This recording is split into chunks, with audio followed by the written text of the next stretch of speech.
कृष्ण, भारत की 7 प्राचीन और पवित्र नगरियों में से एक है मथुरा। मथुरा में भगवान कृष्ण का जन्म हुआ था।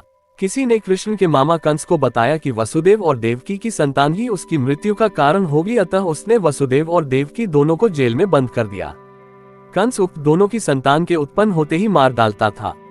भविष्यवाणी के अनुसार विष्णु को देवकी के गर्भ से कृष्ण के रूप में जन्म लेना था, तो उन्होंने अपने 8वें अवतार के रूप में 8वें मनु वैवस्वत के मनवंतर के 28वें द्वापर में भाद्रपद के कृष्ण पक्ष की रात्रि के 7 मुहूर्त निकल गए और 8वां उपस्थित हुआ, तभी आधी रात के समय सबसे शुभ लग्न उपस्थित हुआ। उस लग्न पर केवल शुभ ग्रहों की दृष्टि थी।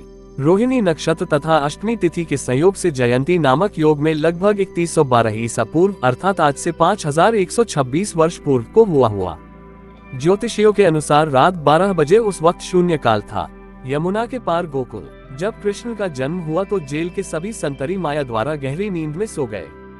जेल के दरवाजे स्वतः ही खुल गए। उस वक्त भारी बारिश हो रही थी। यमुना में उफान था। उस बारिश में ही वसुदेव ने नन्हे कृष्ण को एक टोकरी में रखा और उस टोकरी को लेकर वे जेल से बाहर निकल आए। कुछ दूरी पर ही यमुना नदी थी। उन्हें उस पार जाना था, लेकिन कैसे? तभी चमत्कार हुआ।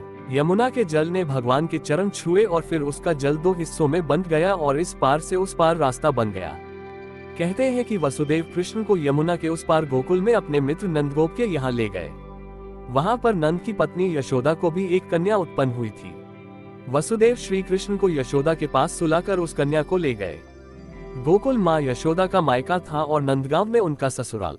श्री कृष्ण का लालन पालन यशोदा व नंद ने किया। गोकुल यमुना के तट पर बसा एक गांव है, जहां सभी नंदों की गायों का निवास स्थान था। नंद मथुरा के आसपास गोकुल और नंदगांव में रहने वाले आभीर गोपों के मुखिया थे। यहीं पर वसुदेव की दूसरी पत्नी रोहिणी ने बलराम को जन्म दिया था। बलराम देवकी के 7वें गर्भ में थे, जिन्हें योगमाया ने आकर्षित करके रोहिणी के गर्भ में डाल दिया था।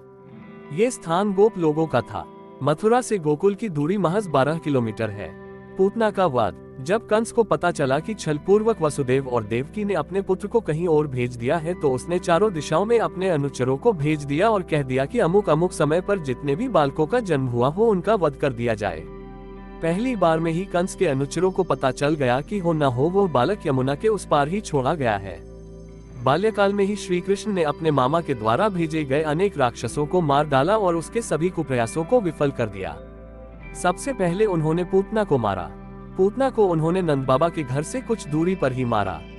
नंदगांव में कंस का आतंक बढ़ने लगा तो नंद बाबा ने वहां से पलायन कर दिया। पलायन करने के और भी कई कारण रहे होंगे।